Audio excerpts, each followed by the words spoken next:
everyone, how are you? I hope everyone is good and doing great. As Satan saying, welcome you all to the competition mania. So आप लोग का exam complete हो चुका है और आप लोग अब थोड़ा बहुत रिलैक्स फील कर रहे होंगे आई होप, और करना भी चाहिए। एग्जाम खत्म होने के बाद कुछ दिन आराम से एंजॉय कीजिए, ठीक है। उसके बाद अपने आप को फिर से प्री प्लान कीजिए और फिर से लग जाइए आगे जो भी आपका मिशन हो उसमें, ठीक है। आगे जो लक्ष्य हो आपका उसमें उसको लेकर आप लोग फिर अपनी स्ट्रेटजी बनाइए, फिर उसी हिसाब से आने वाले एग्जाम के लिए, आने वाले आपका जो भी आपका मिशन है उसके लिए फिर से जी जान लगा के लग जाइए, ठीक है। अब इस वीडियो में हम लोग देखने वाले हैं आपका जो रिजल्ट डेट है वो कब आने वाला है, जो आपका रिजल्ट है वो कब आउट होगा, किस डेट को। इस वीडियो हम लोग इस पूरी इसके बारे में डिटेल में ऐसे देखेंगे, साथ ही साथ देखेंगे कट ऑफ क्या होने वाली है आपके उसमें। डिटेल वीडियो हमने बनाया कट ऑफ को लेकर, आई बटन पे आपको मिल जाएगा, तो यहाँ पे आप लोग इसका डिटेल वीडियो देख सकते हैं कट ऑफ को लेकर। और the most important thing is कि हम लोग जो है इसमें ये देखने वाले हैं कि हाँ एसएसबी की प्रिपरेशन कैसे करें। आप लोग का जिसका एग्जाम बढ़िया गया है उनके अंदर सबसे बड़ी प्रॉब्लम ये होती है, सर मैं प्रिपरेशन कैसे करूं, बाहर फीस इतनी ज़्यादा है। और मैं तो ये कहता हूँ कि आप एक बार कोचिंग जाने से पहले एक बार हमारे साथ लगकर एक बार एसएसबी की तैयारी कर लीजिए। उसके बाद आप कोचिंग ज्वाइन करेंगे तो आप जो है जिस लेवल पर वहाँ पहुँचेंगे वो आपका अलग लेवल हो, ठीक है। वहाँ से फिर आपका लेवल वहाँ पे जाके डे बाय डे इम्प्रूव होगा। आप जितना वहाँ पे 15 दिन में इम्प्रूव करेंगे अपने आप को, उतना मैं यहीं से आपको इम्प्रूव करके भेजूँगा, ठीक है। तो इसके बारे में हम लोग अभी डिस्कस करें कि एसएसबी की प्रिपरेशन कैसे करेंगे सर हम लोग। बस आगे बस जल्दी आते हैं हम लोग। पहले हम लोग बात करते हैं रिजल्ट डेट को लेकर, ठीक। रिजल्ट डेट की बात करें तो प्रीवियस ईयर एनालिसिस हम लोग देखें अगर, तो सबसे पहले मैं आपको ले चलूँगा सीडीएस 12022 पर, जहाँ पे आपका एग्ज़ाम हुआ था। कब एग्जाम हुआ था? 10th ऑफ अप्रैल को एग्जाम था आपका सीडीएस 12022 का। और रिजल्ट की बात करें तो आपका रिजल्ट आया था 10th, हाँ 18th of May, 18th of May को, जिसमें टोटल 38 डेज, मतलब कि इस वाले में काफी ज्यादा लेट यूपीएससी ने किया था रिजल्ट आउट करने में, ठीक है। उसके बाद अभी आगे देखते हैं हम लोग सीडीएस 2022 की बात करें तो 2022 में आपका 4th ऑफ सितंबर को हुआ था आपका एग्जाम। जो एग्जाम कंडक्ट कराया गया था 4th ऑफ सितंबर को, और इसका जो रिजल्ट आया था वो आया था आपको 23rd ऑफ सितंबर। अब यहाँ पर आप लोग देखेंगे तो पिछली बार के मुकाबले अच्छा नहीं, काफी अच्छा रिस्पांस आपको देखने को मिलेगा कि सर सीरीज 2022 में जो है वो टोटल 19 डेज के अंदर ही, हाँ 38 डेज में पिछली बार था, कहाँ इस बार 19 दिन के अंदर ही आपका रिजल्ट उन्होंने दे दिया, समझ में आया।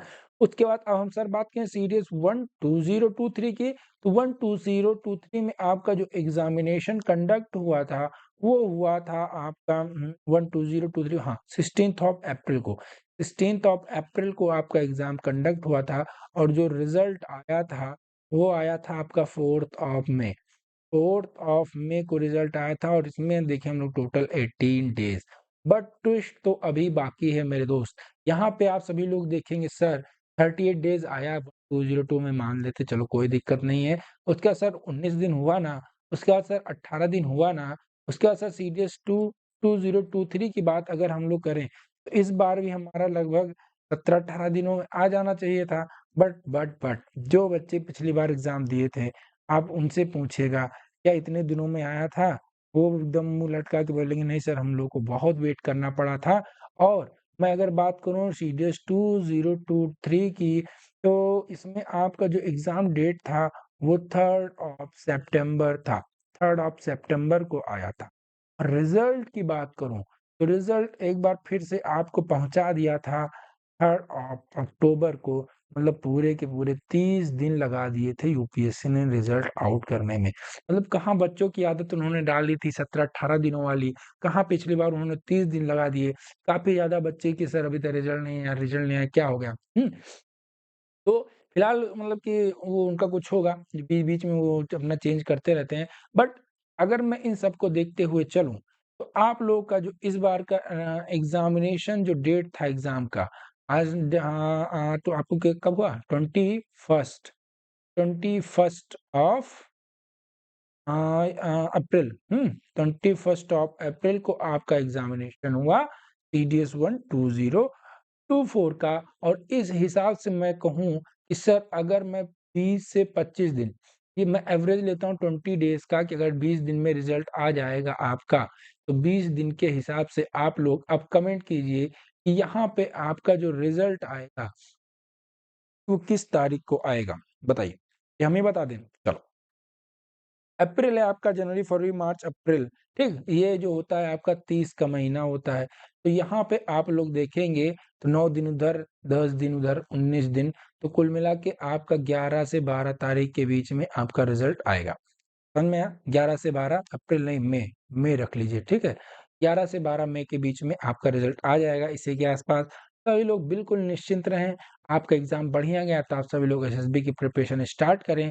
सर एसएसबी की प्रिपरेशन स्टार्ट कैसे करें? बताइए तो सही, वो भी बताएँगे। पहले आप लोग को एक मतलब कि एक ओवरव्यू दिखा देते हैं कट ऑफ का, कि अगर आप लोग जो है एग्ज़ाम देकर आए हैं, तो अगर आप लोग इसके आस-पास हैं, तो आप अपनी कट ऑफ की प्रिपरेशन स्टार्ट कर सकते हैं, आप लोग कट ऑफ के लिए जा सकते हैं, ठीक? सॉरी, एसएसबी के लिए द जा सकते हैं, अगर आपके मार्क्स इतने इसके आस-पास हैं, ठीक? तो अब मैं बात करूँ अगर सीडीएस 1 2024 की, तो इसमें मैं आप सभी को पहले कैटेगराइज़ कर लूँ। पहले मैं लिख लेता हूँ आईएमए की, फिर ओटीए की, फिर एएफए की, ठीक? उसके बाद लिख लेता हूँ फिर आईएनए की। आइए, अगर आपको डिटेल वीडियो देखना है तो डिस्क्रिप्शन में जो है, या फिर आप हमारे चैनल पे वीडियो सेक्शन में जाएँगे तो सीडीएस 1 2024 का कट ऑफ एनालिसिस आ जाएगा। ठीक, वहाँ से आप लोग एकदम आराम से देख सकते हैं। ठीक है? समझ में आया? बोलो, कोई दिक्कत किसी को आई होप नहीं होगी। तो अब हम लोग अगर आईएमए की बात करें, तो मैंने आप सभी को बताया, और हाँ, आप उस वीडियो में जाएँगे तो आपको जो है सब्जेक्ट वाइज़ एनालिसिस भी मिलेगा कि हाँ, कौन-सा जो सब्जेक्ट था वो इस बार काफ़ी अच्छा स्कोरिंग रहा उसकी, हाँ, और टफ भी रहा, ठीक है? तो ये सारी एनालिसिस आपको वहाँ पर देखने को मिल जाएगी, ठीक है? समझ में आया? बोलो, कोई डाउट किसी को? आई होप किसी को कोई दिक्कत परेशानी नहीं होगी। तो अब हम लोग आते हैं कट ऑफ पे, तो कट ऑफ की बात करें तो आईएमए की मैंने बताई थी वीडियो में कि 125 के आसपास अगर आपके मार्क्स हैं, प्लस माइनस कर लीजिएगा, तो यहाँ पे 125 के आसपास हैं, तो आप लोग एसएसबी की प्रिपरेशन अपनी स्टार्ट कर सकते हैं, ठीक है? आईएमए की जो है 125 के आसपास नहीं जाएगी, इससे मतलब प्लस नहीं जाएगी। और उसके बाद अब हम बात करते हैं एफए की, जो हर हर साल इसकी सबसे हाईएस्ट कट ऑफ रहती है, वो रहती है आपकी 135 से 40 के बीच में रहने वाली है। 135 टू 140 के आसपास रहने वाली है। उसके बाद इंडियन नेवल अकेडमी की बात करूँ मैं, तो इंडियन नेवल अकेडमी जिसकी 120 के 20 से 22, 120 टू 122 इसी के आसपास रहने वाली है। समझ में आया? अब आपका जो लास्ट एंड द फाइनल बचा, वो ओटीए है। ओटीए की पहले 110 के आसपास कट ऑफ जाती थी, but now the trend has changed. UPSC ने अपने आप को अपग्रेड किया, यूपीएससी ने अपना लेवल बदला, और अब जो है कट ऑफ की जो एक्सपेक्टेशंस हैं, वो 93 से लेकर 95 के बीच में जाते हुए दिख रही हैं। ठीक है? रिजल्ट आएगा आपको खुद ही दिख जाएगा, 95 प्लस तो जाएगा ही नहीं सर, इतना आप लोग याद रखिएगा, इसके ऊपर नहीं जाने वाला। ठीक है? समझ में आया? तो ये था हमारा कट ऑफ क्राइटेरिया, अगर आप लोग इसके आस-पास लाइक कर रहे हैं, तो आप सभी लोग एसएसबी की प्रिपरेशन स्टार्ट कर सकते हैं। ठीक? चलिए, अब हम लोग आगे बढ़ते हैं। आगे बात करने वाले हैं सर एसएसबी की प्रिपरेशन करें कैसे? कैसे हम लोग जो है अपनी बेसिक्स को पहले इम्प्रूव करें, फिर उसके बाद जाके कहीं 20-25 हज़ार रुपए अपने समझ लीजिए कि उसको गँवाना नहीं कहेंगे, 20-25 हज़ार रुपए आप देकर बहुत कुछ सीखते हैं। अपनी लाइफ में आप कम से कम एक बार एसएसबी की कोचिंग तो आपको करनी ही चाहिए। चाहे आपके पास रुपए बहुत कम हों या ज़्यादा हों, एक बार जैसे आपने अपनी प्रिपरेशन की, कैसे भी करके आपने रुपए इकट्ठा किए, वैसे ही मिनिमम एक बार तो आपको एसएसबी की कोचिंग कर ही लेनी चाहिए, मेरा ये सलाह है, ठीक है? उसके बाद फिलहाल कोचिंग जाने से पहले मैं ये भी कहूँगा, कोचिंग जाने से पहले आप हम लोगों से जुड़िए एक बार, बेसिक्स जितनी है, क्या कैसे क्या होता है, इसके बारे में पूरा डिटेल जानकारी लीजिए, कैसे अब अपने आप को इम्प्रूव करना है, एक लेवल तक अपने आप को इम्प्रूव कीजिए, फिर वहाँ पे जाइए, फिर वहाँ पे आप कुछ गेन करेंगे। नहीं तो वहाँ पे आप केवल सीखेंगे, जाकर सीख जब आपको कुछ गेन करने का समय आएगा, तो आप केवल सीखते रहेंगे, तब तक आपका समय खत्म हो जाएगा। ठीक है? चलो स्टार्ट करें। तो बेसिक्स ऑफ एसएसबी में मैं बात करूँ, तो एसएसबी आपका 2 चीज़ का टेस्ट है। पहले आपकी स्किल की, दूसरा आपकी पर्सनैलिटी की। ठीक है? अब हम बात करें, अगर जैसे कि आप लोग देखे होंगे कि आप लोग जाते हैं, एक आपका फॉर्म भरवाया जाता है। उसमें आपको पूरा लिखवाया जाता है कि हाँ, आपकी हॉबी क्या है, आपके इंटरेस्ट क्या है, आपके मम्मी-पापा कहाँ रहते हैं, क्या करते हैं। ये सारी चीज़ें आप क्या करते हैं, आपके प्रीवियस जो है स्टडीज़ कैसी थी, आपने किस-किस स्पोर्ट्स में भाग लिया, ये सारी चीज़ें आपको एसएसबी में क्यों भरवाई जाती हैं? पीआईक्यू फॉर्म होता है आपका कि नहीं? तो उसमें आपकी सारी चीज़ें भरवाई जाती हैं और मेरी एक बात हमेशा याद रखना, बहुत सारे बच्चे कहते हैं सर ये नॉलेज का टेस्ट है। मैं कहता हूँ ये नॉलेज का टेस्ट बिल्कुल भी नहीं है, इसमें आपको नॉलेज नहीं देखा जाएगा। अगर आपका फर्स्ट अटेम्प्ट है, तो ये आपके लिए गोल्डन चांस है कि आप अपने आप को बहुत ही ज़्यादा एकदम मेहनत करके इम्प्रूव कीजिए और उसके बाद आप फर्स्ट अटेम्प्ट में रिकमेंड होने के चांसेस थोड़ा ज़्यादा रहते हैं। ठीक है? समझ में आया? तो और एनडीए वाले बच्चों के लिए तो मतलब समझ लो कि बहुत ही ज़्यादा बढ़िया चांस है। ठीक है? अब यहाँ पे मैं अगर देखूँ एसएसबी के लिए आप सभी को एकदम स्टार्टिंग में अपनी इम्प्रूव करनी है इंग्लिश। हुँ? English speaking. इंग्लिश स्पीकिंग पे ध्यान देना है। कैसे करना है इसके बारे में हम डिटेल वीडियो लेकर आएँगे फिर से। अगर आपको अभी देखना है तो मैं डिस्क्रिप्शन में लिंक डाल दूँगा या फिर आप लोग जो है वीडियो सेक्शन नहीं मैं डिस्क्रिप्शन में लिंक डालूँगा ऊपर ही कि इंग्लिश स्पीकिंग कैसे इम्प्रूव करें।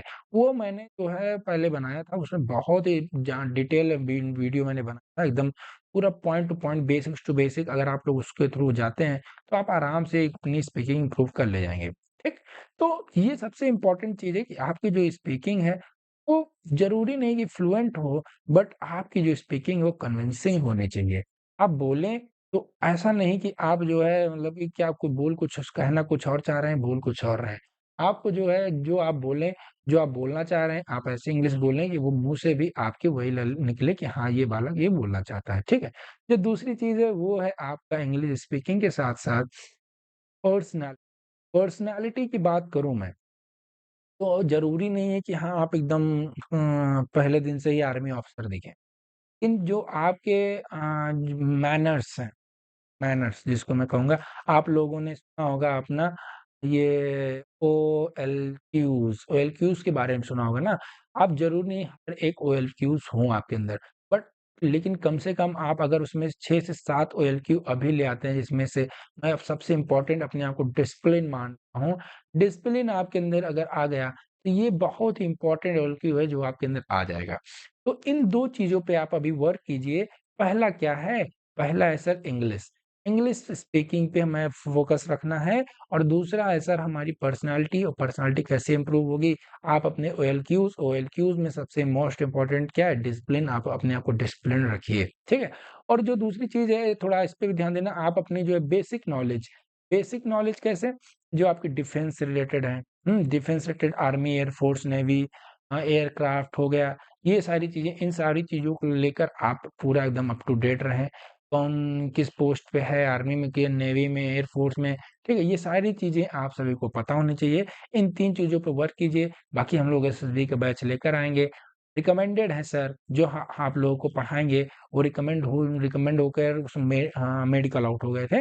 तो अब उनका एक्सपीरियंस लगभग हमें लगता है 14 या 15 एसएसबी उन्होंने ऐसे दिए हैं और उन्होंने 14th एसएसबी में जो है रिकमेंड हुए थे अपने, बट मेडिकल आउट हो गए थे। तो टीम हम लोग की जो होगी वो बहुत दी बेस्ट टीम होगी। सभी बच्चे जो होंगे फ्रेश जो अभी रिकमेंड होकर आए हैं, वो अपने यहाँ आप सभी को एक्सपीरियंस देंगे। तो बहुत ही ज़्यादा आपकी जर्नी एकदम मज़ेदार होने वाली है। बने रहिए हमारे साथ, ठीक है? बाकी इतना चीज़ें जो हैं आप सभी लोग इस पे वर्क कीजिए। मिलते हैं अगले वीडियो में। बने रहिए हमारे साथ। Stay connected, stay safe, stay learning. जय हिंद।